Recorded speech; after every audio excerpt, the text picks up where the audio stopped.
Before we dive into today's gripping tale, let me tell you what we're all about here at The Last Prayer. This is a channel dedicated to real human drama, stories that dig deep into the complexity of life, honor, redemption, and the weight of choices that define us.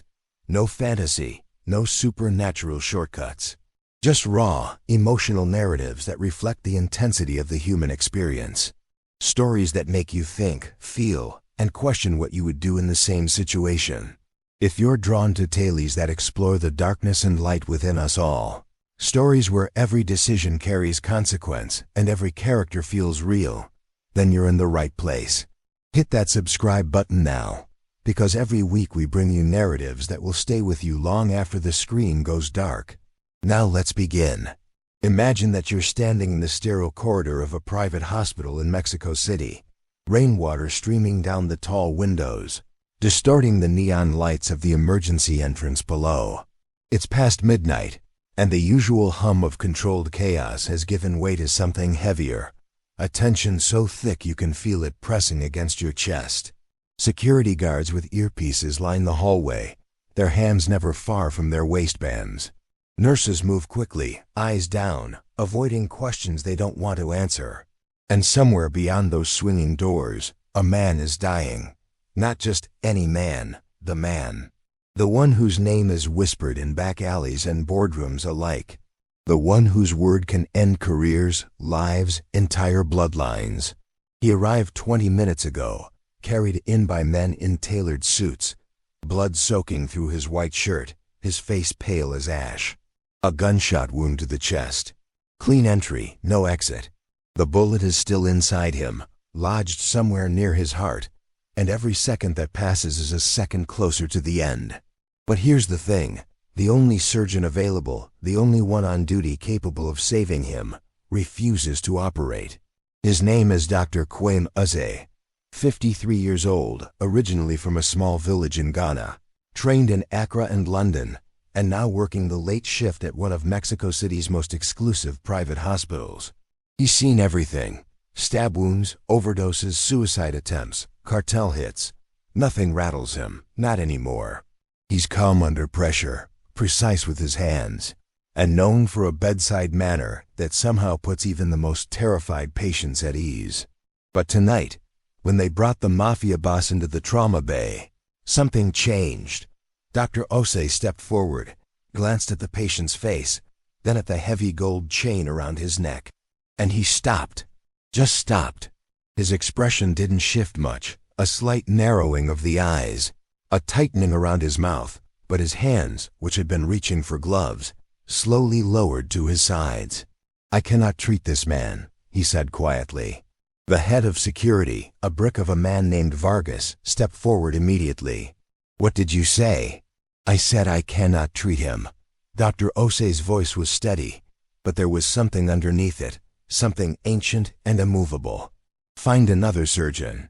"There is no other surgeon," Vargas growled. "It's you, or he dies. Then find someone else." "I will not touch him," the room erupted. Threats, curses, the unmistakable click of a gun being cocked. But Dr. Uze didn't flinch.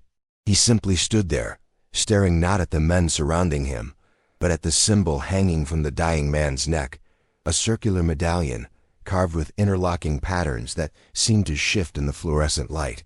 Patterns he had seen before. Patterns that should not exist here, thousands of miles from where they were born. Now imagine that you're Dr. Uze, and you're 8 years old again, standing in the red dirt outside your grandmother's compound, watching the elders perform a ritual you're too young to understand. They're marking a stone with symbols, ancient marks passed down through generations, marks that bind oaths and curses, that tie a man's soul to his actions. Your grandmother catches you watching and pulls you away, her grip tight on your wrist, her voice sharp. "Never look directly at those marks, Kwame. Never speak of them. They are not for children.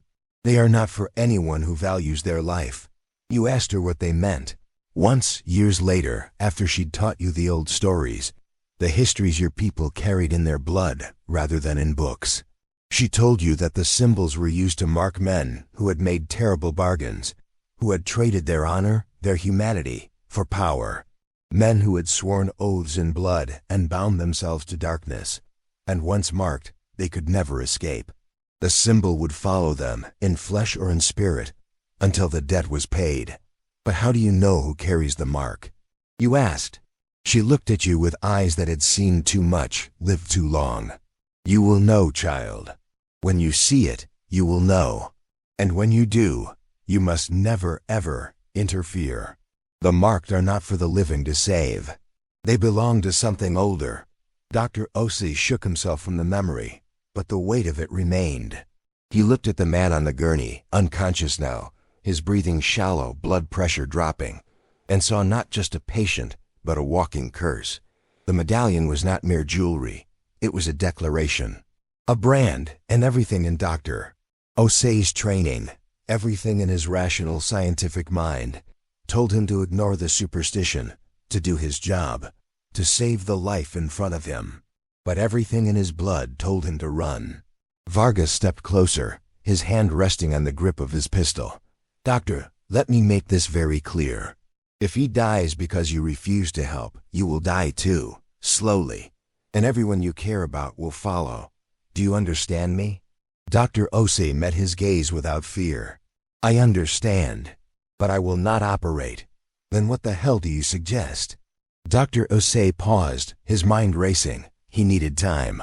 Time to think, time to decide if the old stories were just stories, or if there was something real in the weight pressing against his chest. An X-ray, he said finally.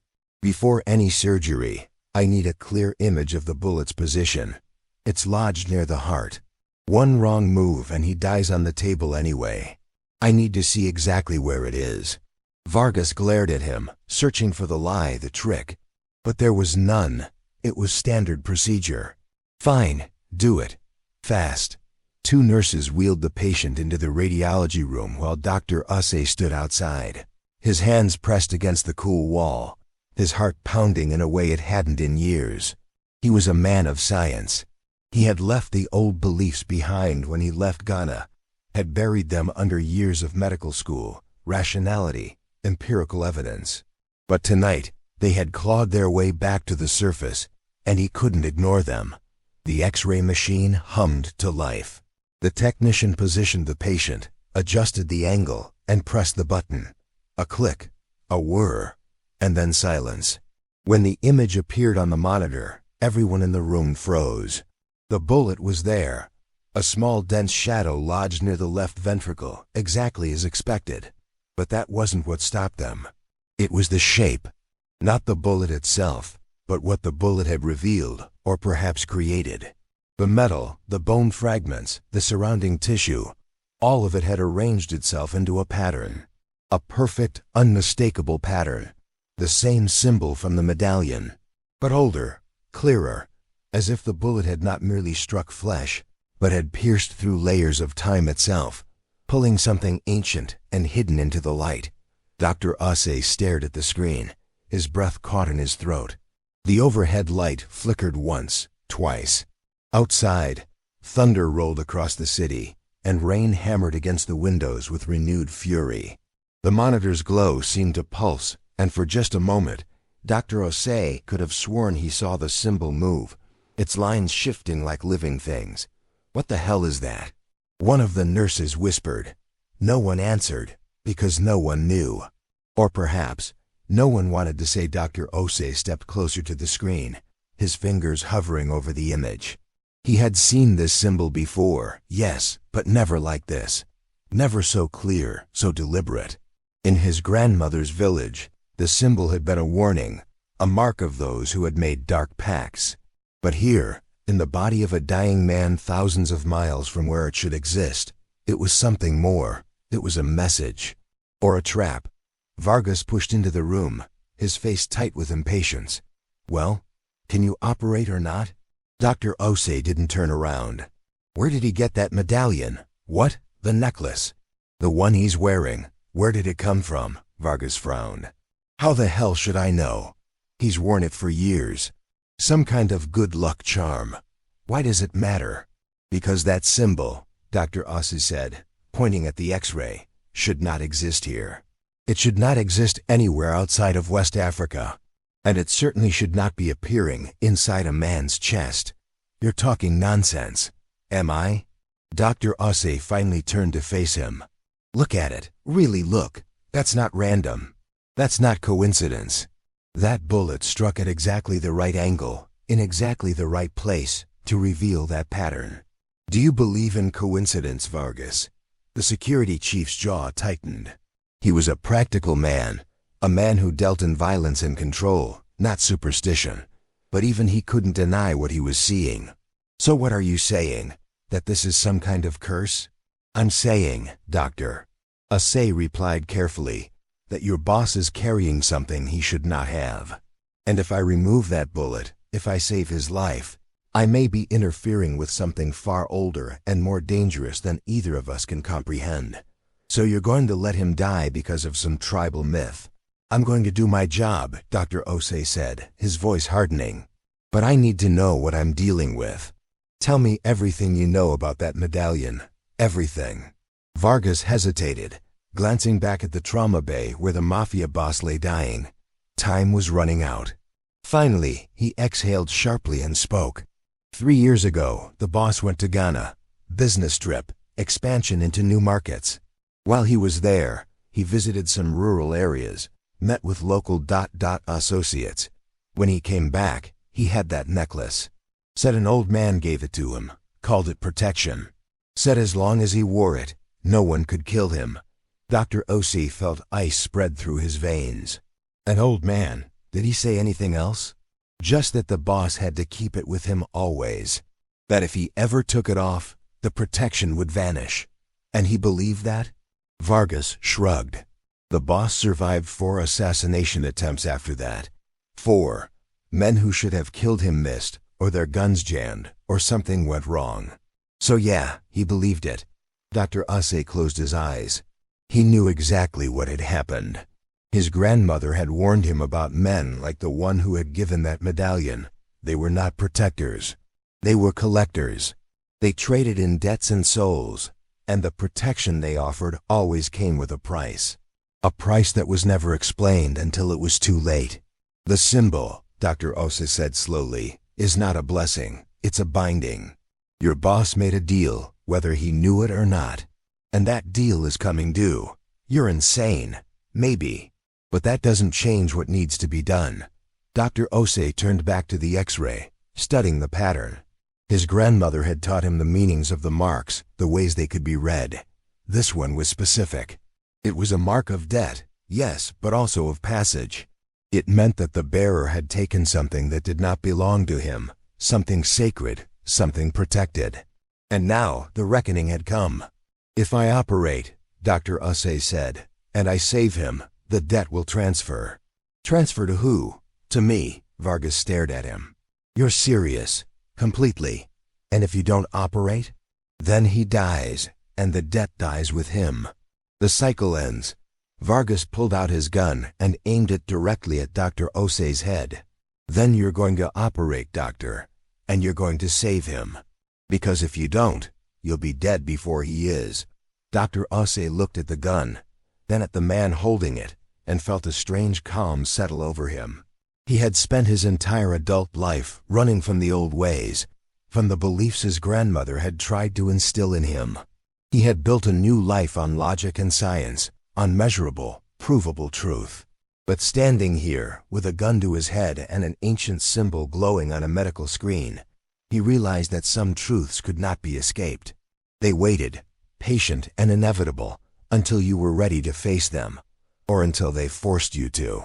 Lower the gun, Dr. Ose said quietly. I don't think so. Lower it, or I walk out of this room right now, and you can watch your boss bleed out. You need me, Vargas. You need my hands, my knowledge. And if you kill me, no one here will help you, not after that. So lower the gun, and let me think. For a long moment, nothing moved. The rain continued its assault on the windows. The monitor hummed. And then slowly, Vargas lowered the weapon. You have 5 minutes. Dr. Ose nodded and turned back to the X-ray. He traced the lines of the symbol with his eyes, remembering the lessons, the warnings. There was a way to break the binding, his grandmother had told him once. But it required knowledge, precision, and a willingness to accept the consequences. The symbol had to be disrupted, its pattern broken, before the debt could be severed. And the only way to do that was from the inside, from the bullet. "I'll operate," Dr. Ase said. Vargas exhaled in relief. "Thank God, but I do it my way. No interference. No one in the operating room except my team. And when I remove that bullet, you don't touch it. You don't keep it. You let me handle it. Agreed?" "Why? What are you going to do with it?"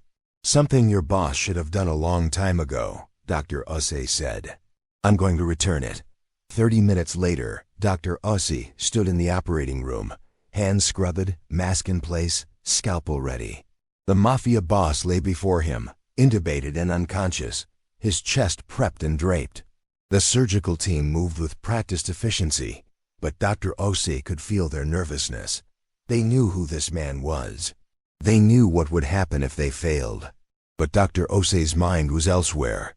He was thinking of his grandmother, of the rituals he had watched as a child, of the words she had whispered to him in the dark. When you break a binding, Quaim, you must offer something in return. A life for a life. A truth for a truth. Nothing is ever free. He made the first incision, clean and precise, parting skin and muscle with steady hands. Blood welled up, was suctioned away, controlled. He worked deeper, navigating between ribs, past lung tissue, until he could see the pericardium, the sac surrounding the heart. The bullet had penetrated it, lodged itself in the muscle wall. One wrong move and the patient would die instantly. Dr. Ase paused, his fingers resting on the retractor. He could feel it now, the weight of the symbol pressing against him like a physical force. It wanted to stay hidden. It wanted to remain buried, but he had come too far to stop. "Forceps," he said calmly. The nurse handed them to him, and he reached into the chest cavity, feeling for the bullet. His fingers closed around the metal, still warm from the body's heat, and he began to extract it, slowly, carefully. The heart monitor beeped steadily. The patient's vitals remained stable. And then, just as the bullet came free, the lights in the operating room flickered and died.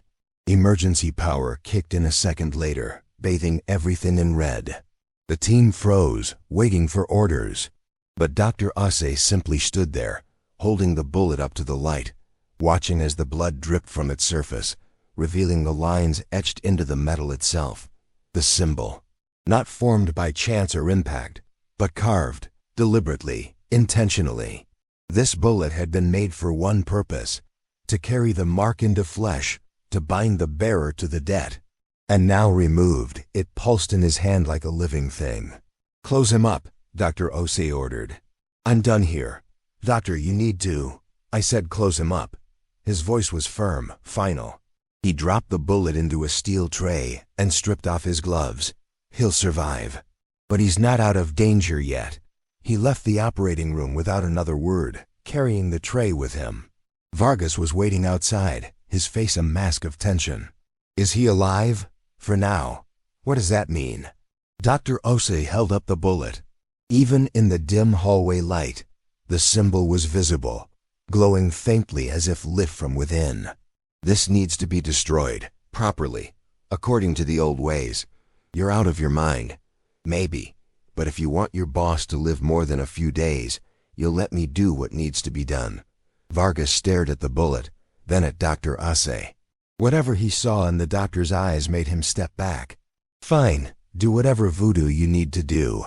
Just keep him alive." Dr. Ose nodded and walked away, down the corridor, past the security guards, out into the rain. He stood in the hospital parking lot, water soaking through his scrubs, and looked up at the sky. Thunder rumbled overhead, and lightning split the darkness, illuminating the city in harsh white flashes. He opened the steel tray and picked up the bullet, holding it between his thumb and forefinger. He could feel its heat, its pull, trying to burrow into his skin, to transfer the mark. But he was ready. He had prepared himself, mentally and spiritually, for this moment. "Grandmother," he whispered into the storm, If you can hear me, guide my hands. He closed his eyes and began to speak the old words, the ones she had taught him, the ones meant to sever bindings and release debts. The language was ancient, older than Ghana, older than any nation. It was the language of the first people, the ones who had learned to speak to the forces that shaped the world. As he spoke, the bullet grew hotter, burning against his skin, but he didn't drop it. He held on, his voice rising above the rain, and poured everything he had into the words, his fear, his doubt, his hope. And slowly, the heat began to fade. The glow dimmed. The pull weakened. When he opened his eyes, the symbol was gone. The bullet was just a bullet, misshapen, ordinary, powerless. Dr. Osei let it fall to the ground, where it disappeared into a puddle, just another piece of debris in the storm. He took a deep breath, feeling lighter than he had in hours, and turned back toward the hospital. The Mafia Boss would survive. The bullet was destroyed. The binding was broken. But as he walked back inside, a thought crossed his mind, cold and unsettling. If that medallion had come from his homeland, if it carried that particular symbol, then someone in Ghana, someone who knew the old ways, had deliberately sent it here, had given it to a man like the Mafia Boss. And if they had done it once, they could do it again. This wasn't over, not really. It was just the beginning. 3 days later, Dr. Osei received a package at the hospital, no return address. Just a small wooden box carved with intricate patterns. Inside was a note, written in a language he hadn't seen since childhood. And a single item, a new medallion, identical to the one the Mafia Boss had worn. The note read, "You have broken what was bound. Now you carry the mark. Wear it, or let another die in your place. The choice is yours." Dr. Osei stared at the medallion, his hands trembling. He had saved a life, yes.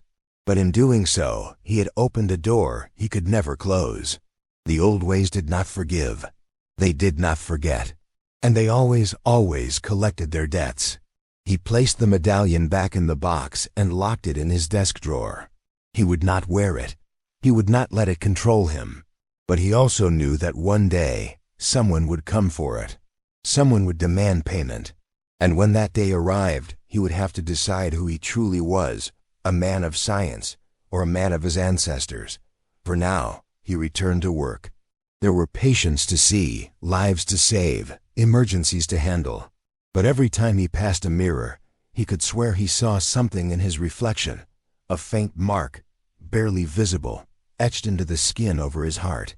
The same symbol, waiting, watching, binding him to a fate he could not yet understand.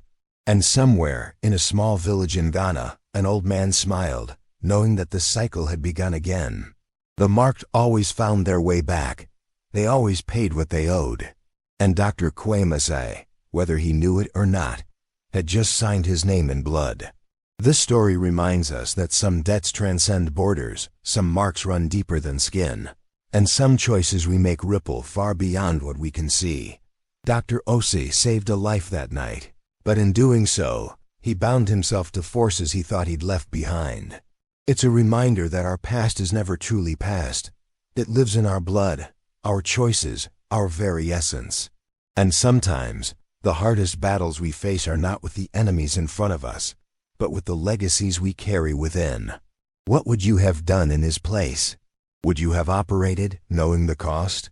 Or would you have let fate take its course? These are the questions that keep us human, that force us to examine who we are when everything is on the line. If this story moved you, if it made you think, if it left you wanting more, then don't forget to subscribe to The Last Prayer. Hit that notification bell so you never miss a story that digs deep into the human experience. We're here every week with narratives that challenge, provoke, and resonate long after the final word. Thank you for being part of this journey. Until next time, remember, every choice has a consequence and some marks never fade. Subscribe now and let's explore the darkness and light together.